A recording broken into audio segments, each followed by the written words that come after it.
Okay, hello. It's 11:30.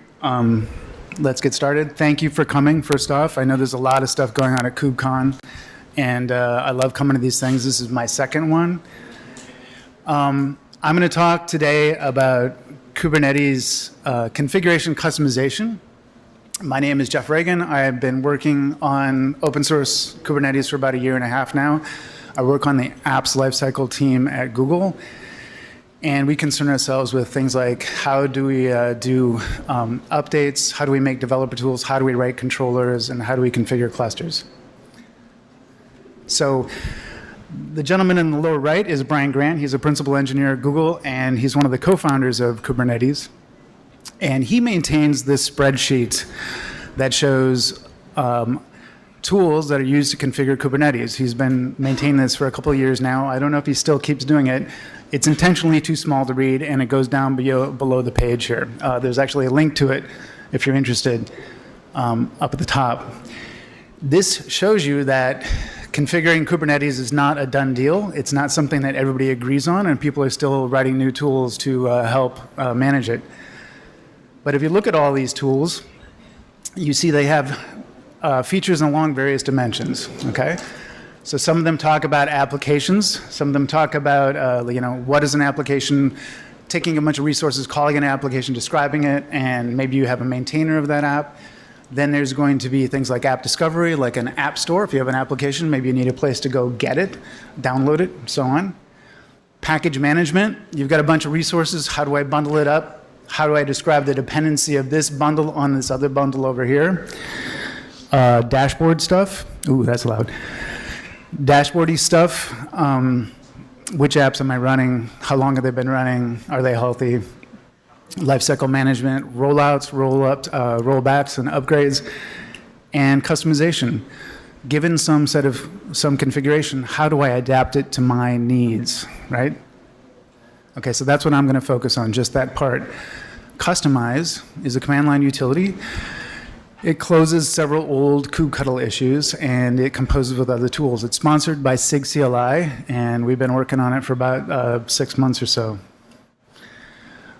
This is what it looks like. You say customize build, and then you give a name of a directory, and that's going to spit out YAML to standard out, and then you can pipe that into kubectl apply.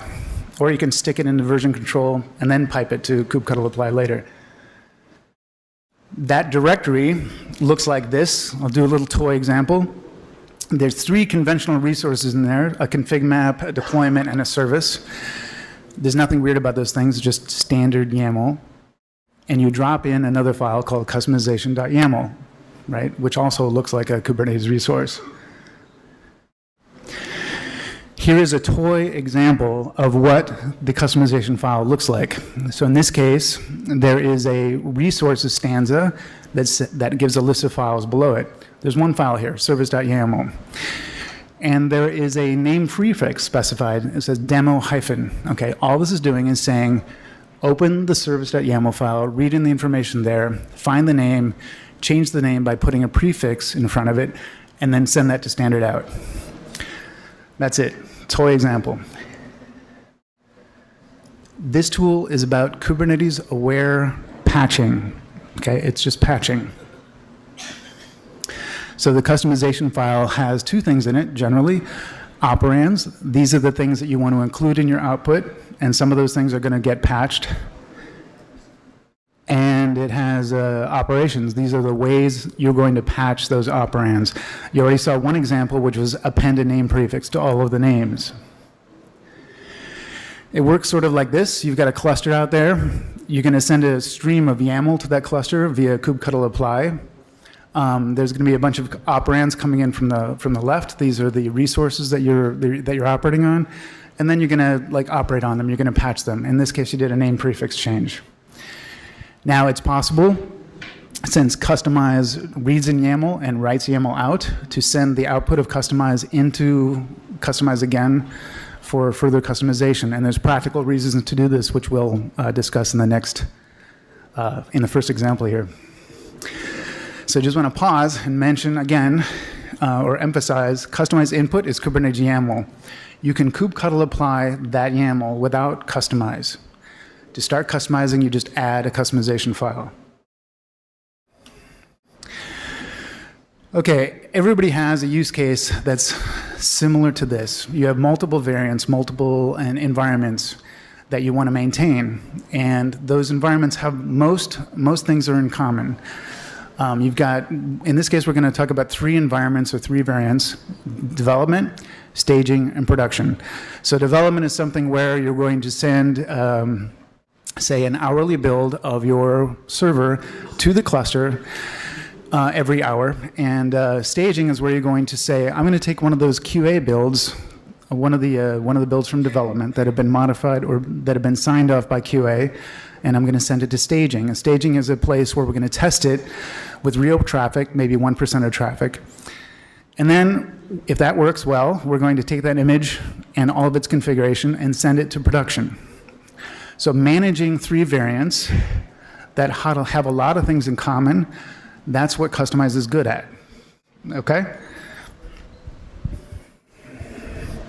Let me just mention here that the difference between production here has, say, 3,000 replicas, and more CPU usage, and a specific image. The other guys have, they're using far less resources, and they're also running different images. And that's it. Everything else is the same. So you could do this with the following setup. You have one customization file here that's listing all of the resource YAML that you're going to use in all of your environments. And then you have 3 more customization files, one for each variant: production, staging, and development. Now, up at the top is development. That specifies, let's do a name prefix of dev, right? That's all we're going to do there. I'll explain the basis line in a second. Staging, we're going to have a different prefix, and we're going to say, let's use the image tagged with QA because it's been qualified by QA. And in production, we're going to use a name prefix prod. So that's going to distinguish those resources from all the other staging and development resources. And we're going to use a specific image because it's production. We want to know exactly what we're running. And that's it. You've got 3 variants. What does that look like on disk? And what does that ... / base mean? Okay? The file layout is like this. Let's imagine the app is called WordPress, and it describes, it's described by like just these 2 resource files: a deployment and a service. So in the directory up there, we have a directory called WordPress that holds our app. We have a subdirectory called base. In the base is 2 files. There are 2 resource files, and there's also a small file env.txt that has some name value pairs that we're going to use to generate a config map. Now, the customization file in that directory is saying, use deployment, use service, and generate a config map from this simple text file. That's it. That's what's in that directory. Now, how do we generate production? Now, look on the right. There's another sibling directory to base called overlays. Inside overlay, there's 3 subdirectories: production, staging, and development. In the production directory, we have another customization file. This file is going to say, this file is going to get all of it's going to use the base, which is the sibling directory. It's going to get the deployment and the service and the config map that are in that directory, and it's going to apply 2 patches.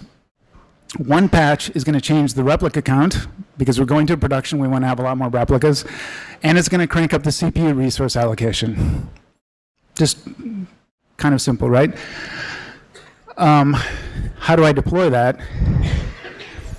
With this command, you say customize build, and then you specify the directory from which you're going to get the customization. In this case, the production directory.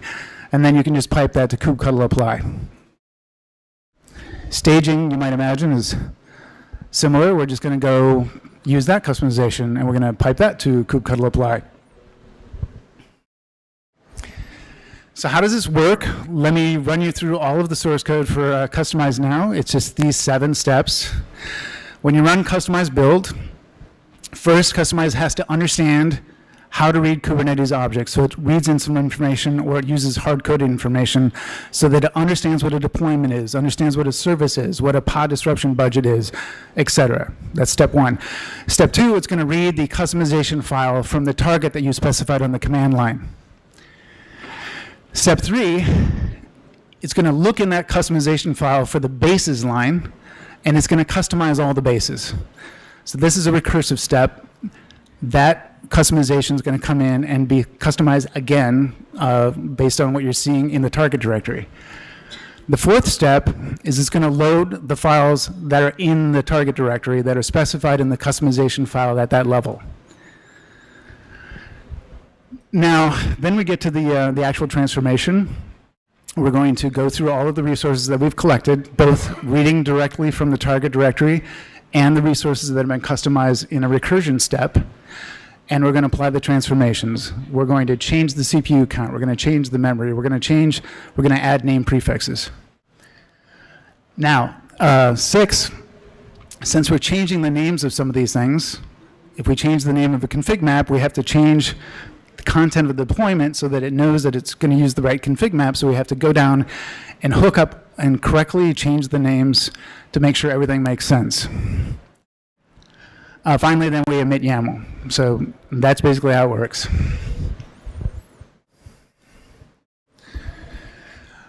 I can end the talk right there, but let me go on and give you a few more tricks that Kustomize does for you. Here is an example. Sometimes you have a situation where you have a server that depends on another service. So in this case, WordPress depends on MySQL. It needs to know where MySQL is. It needs to know what MySQL is called in the Kubernetes namespace.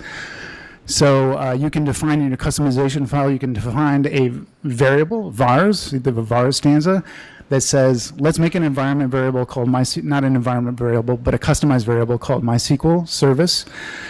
And it's going to take on the value of whatever is in the resource service with the name MySQL API version 1, v1, in the name field. And then it's going to be able to put that in other places. So in this case, it's going to go stick it in the deployment, in the command to the image, make an environment variable for it, etc. So, and that gets put into standard out.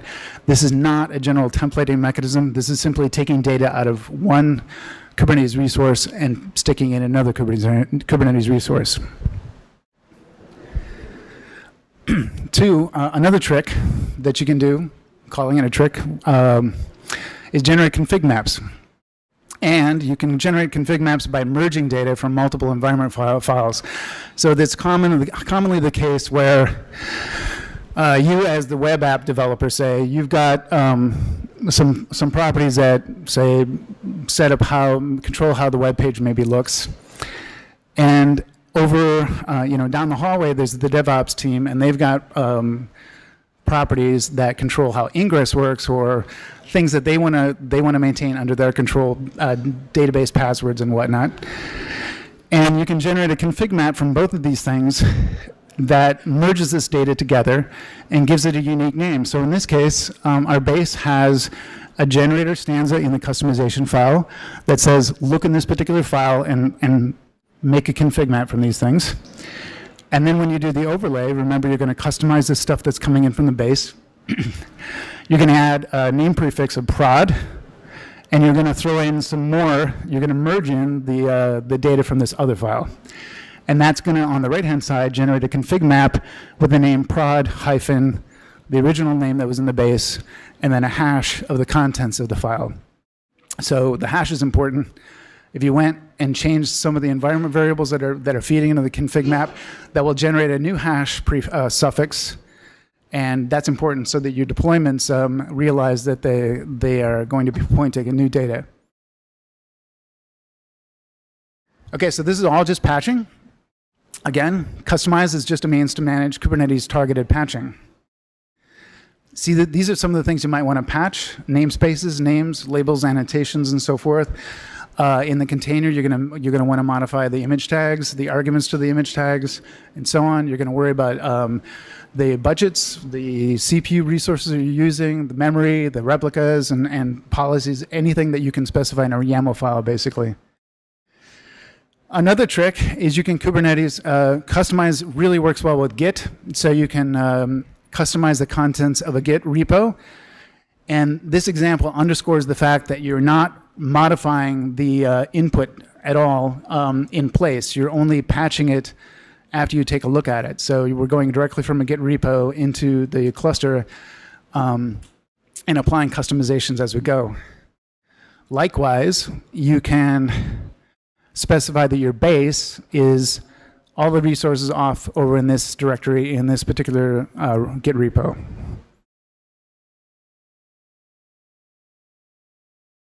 So what does a rollback look like?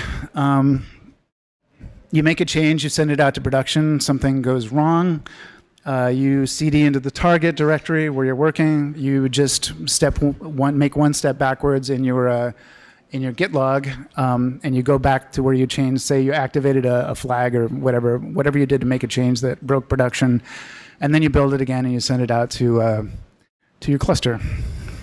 You verify it with kubectl-diff, which is one of my colleagues has been working on that, or you can look at the annotations on your resources. Now, another thing that is important when you're using other people's configurations, whether it's somebody who's over in Italy or somebody who's down the hall who's maintaining the original source material of your configuration, is keeping up with the changes that those folks make, right? So the general approach is you fork their config. You can do many variations on this, but the idea is fork the config, drop in a customization file to adapt that configuration to your needs, periodically git rebase to keep up, okay? And the nice thing about this rebase is since you're not modifying the source material at all, it's always going to work. There's never going to be a stage where you have to do, a human is going to have to merge the data, right? You won't have to resolve conflicts. So that means it could be upgraded automatically. It could just be done automatically. So a Git repo of resources with customizations describing your variants is a simple, powerful way to manage shared configuration patching. So here's where I would normally do a demo of something, but this stuff is just too boring to demo, so I'm not going to do that. I would just have YAML coming out to standard out. Nobody wants to see that. There's a lot of examples on our Git repo site that are tested as part of our end-to-end, and I know they work. I hate it when I go somewhere and the examples don't work, so these work. Talk is almost over. I just want to mention a couple of things about the philosophy behind this, why we decided to do this. The design goals were make something that's composable, make it in Kubernetes style, so the actual customization file could be used as a resource. We want it to work really well with Git, and we want it to be simple. Composable, that means we want it to work in pipes, work with plain text, do one thing and do it well, and send any errors to standard error, and just if there's no input, there should be no output. This guy here on the left is Doug McElroy. I like to imagine that he gave that beer to Ken Thompson to get him to put pipes into Unix. We want this thing to work with pipes, so he's kind of our patron saint.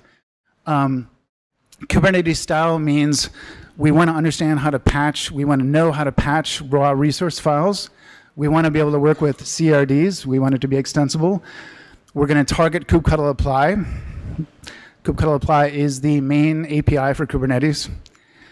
And we're going to use patch concepts. You're already familiar with them. If you worked with kubectl apply, you've already been doing patching without maybe not being aware of it. We're just bringing a little bit of that out and putting it into this tool. We want it to work really well with Git workflows. So you can share your bases, for example, via Git, and you can capture upgrades maintained by somebody else with Git rebase. And upgrades are just simple because you're bringing in stuff that does not have to be resolved by a human. We want it to be simple, so there's no templating. There's no new language to learn that doesn't have any unit testing or has no IDE for you to use. There's no unintentional API, so there's nothing layered on top of the Kubernetes resources. There's just raw resources, that's what you're working with. And there's no forced notion of a package or application. So these are examples of what we're not doing. This is a template.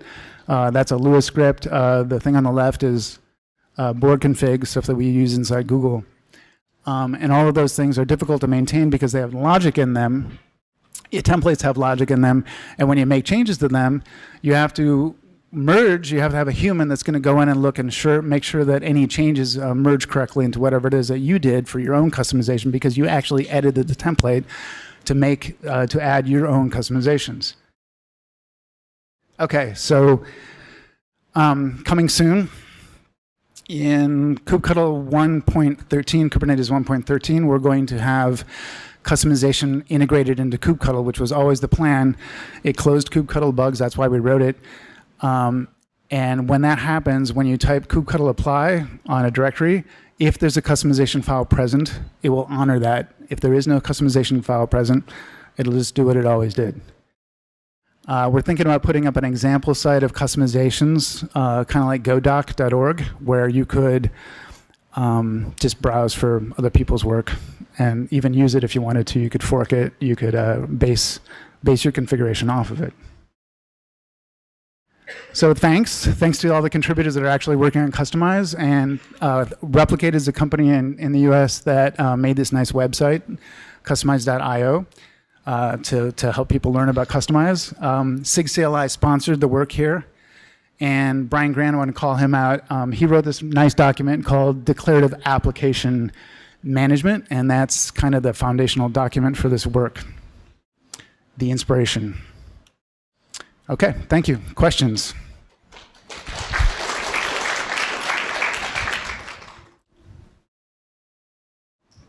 Okay, let's. Can you elaborate more about the second use case? The patch one. Yeah.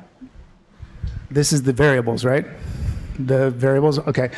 So that's a situation where you're generating, that particular case was WordPress depends on MySQL, and in the command line in the deployment for running WordPress, you have to tell it on the command line where WordPress is, and that may involve using the name of the Kubernetes object, the name of the service, right? So you need to go in, find that name in the resource, in the service in this case, and then stick it there on the command line.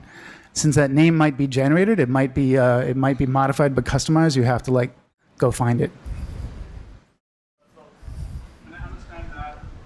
The patch is so can I understand that the patch is to fix the original deployment which didn't check whether the dependency is up? So why we have this patch? The patch is to fix the issue that the original deployment didn't have this curl command to check whether dependencies are up. The purpose of this use case. Pardon me? The purpose of this use case, is that right? The purpose of this use case is we need to sometimes hook things up using generated names. So we needed to provide a variable, a var mechanism to allow that to happen. Mm. Yeah. So it's not so much patching as it is finding one name field from one hunk of YAML and sticking that in another hunk of YAML. So if you prefix all of the resources, so it should just work, right? It should just work, yes. Oh, except in this case, because in this particular case where you have arguments on the container image, the command that you're running, we don't know what that format is. It could be anything, right? It could be curl minus blah blah, and then some name. Kustomize can't understand the structure of that command, so we can't patch it really. So does the curl command exist in the original deployment YAML? Yeah. It does? It could, yeah. Okay. Yeah. Thanks.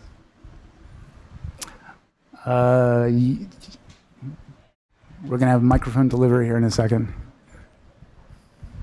So in your example, so I saw that when you do Kustomize, you adding some hash to config map and secrets, right? Yes, we add a hash. Why do you add that, and why not adding to deployment and the service resource? So you're speaking about the config map generation. So the config maps get generated from data that's on disk, like an environment file. This is one of the bugs that we're closing, actually. One of the issues that was one of the features that was requested So you can just generate the config map on the fly. Now, if you edit a config map, you've changed the contents of the config map, and you don't change the name, and you push that config map out to production, the deployment's not going to read it. It's not going to know that the values inside the config map have changed. Best practice says create a new config map with a new name, then tell your deployment, edit your deployment, patch your deployment to point at that new config map with a new name. That will trigger a rollout, right? And it'll capture the old replica set will start fading away, and the new replica set will look at the new config map with a new name. The hash is there to, we just needed a new name, and the safest way to do that is to make a suffix with a hash of the contents. Yep. Thank you. Hello, I have two questions. First is I only see the modification in your example. So sometimes I may need to add add or remove some resource or parameter in my deployment YAML. So I'm not sure can these tools help me to add or remove some parameter to merge it to our deployment YAML. And what part of the deployment YAML do you want to modify? For example, I'm not sure. For example, I need to add some environment property for different environment. For example, dev or a staging environment. Right. So in that case, the best thing to do is to patch a config map and have the deployment get the information from the config map. Oh, okay. Okay, got it. Thanks. And then another question is, do you have some grammar pre-check for the merge?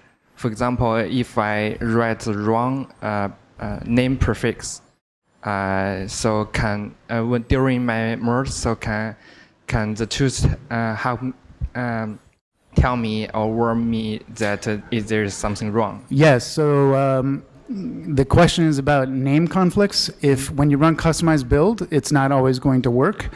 Sometimes you may get a name conflict, and it will fail. So it checks in Kubernetes, all of the objects have to have a unique group version kind name. And so that's verified before the output is generated. Okay. So you're safe. Okay. So Kubernetes will help me, right? What? Kubernetes will help me to check it, right? No, the customize will fail in the build step if that happens. Okay, got it. Thanks. Yeah.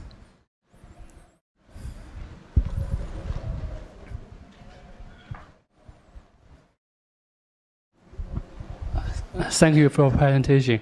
I saw a page in your presentation that is you use current Go to write a deployment. And it is exactly what I'm doing now. After I listen to your talk, I am thinking it is possible to, in my program or code, to use your customize to generate YAML. Do not use command line. Use customize to generate a grammar, did you say? Generate YAML. Generate YAML. Yes. Did you say client Go also? Yes, yes. So we're not using client Go at all. We're not, so Kustomize doesn't use client Go. It's not actually hitting the server at all. It's just reading text and writing text. So it is possible to use your customize as a API to generate YAML instead of use command line, because my program needed to generate a lot of YAML for users. Users don't know anything about Kubernetes. Yeah. So what it does, Kustomize reads in YAML. The only YAML that it generates from scratch is at the moment is for secrets and config maps. It takes raw data and will roll that up into a secret or a config map for you. And then it emits YAML. So it has to start with YAML, and it patches that YAML and then spits it out to standard out. Yes. Yeah. I will provide the base YAML. Yeah, you can provide the base YAML, yes. That's the expectation. You provide raw YAML, or somebody else does, and then you're only adding rules to how you want to modify it for your own purposes. And the reason you want to have that in a separate file, this customization file, is because you don't want to edit the source material, because you occasionally want to rebase and capture new source material. Oh, thank you. Okay.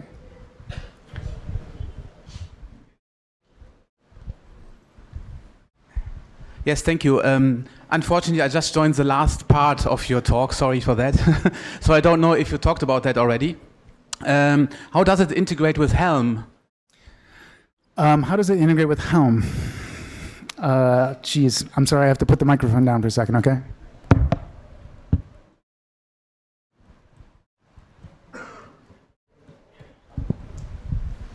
Okay, let's see if this works. It just so happens I have a slide.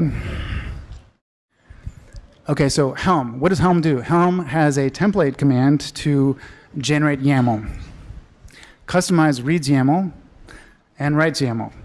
So just use Helm template to take your chart, squeeze all the Go template stuff and the values out of it, emit pure YAML, and then you can use a customization file to then modify that YAML.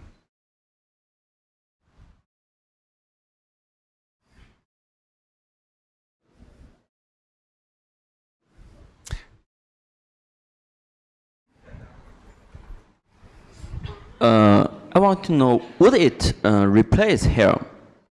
Will this replace Helm? Yeah. I don't know. I'm sure people are going to continue to use Helm. This is just an alternative. There's not always one answer. There's no silver bullet to anything, right? This provides you with so Helm takes a template approach and values, and Helm v3 is going to introduce the possibility of doing Lua scripting, as I understand it. So that's one way to manage shared configuration, right? Another way to manage it, the customized approach, is to do patching. So, and the advantage there is that you're not really modifying the source material, and you can apply these layers of patching to help you manage your different environments. So from the beginning, we thought about how are you going to manage multiple environments, multiple variations, right? That's a little bit trickier with Helm. I was thinking about that. Here's a situation. If we have an application with a deployment YAML, and we might add a parameter like MySQL endpoint, right? When we add it, the other customized .yaml won't know we add a MySQL endpoint, so they will use it in every environment, and they won't know it if the original pusher tells them by person, right? So that you're saying if are you concerned that if somebody modifies the deployment in a base, yes, that the other people won't know about that? Yes, yes. Yes, okay. So those other people, it's on them to fork your configuration, right? And then use their fork, got it? Use their fork, and when they go ahead and they want to merge in new changes, they should just look at that merge. Right? Yeah. Yeah. In some situations they might, but just I was thinking that with Helm, when we have a template and we should write a value YAML, right? Right. And when the value YAML miss some variables, they will warn you that, like I write a template with MySQL endpoint. But if you don't write a variable like MySQL, right. Okay, I think I see what you're getting at. So Kustomize has in it some linting features. It looks for common errors and mistakes and things where name references aren't going to hook up. These linting things can always get better. You want the YAML that's spit out to be correct. And of course, that's what we aspire to, and we can always use people that are improving our linting code. Okay. I think we're out of time. Thank you very much.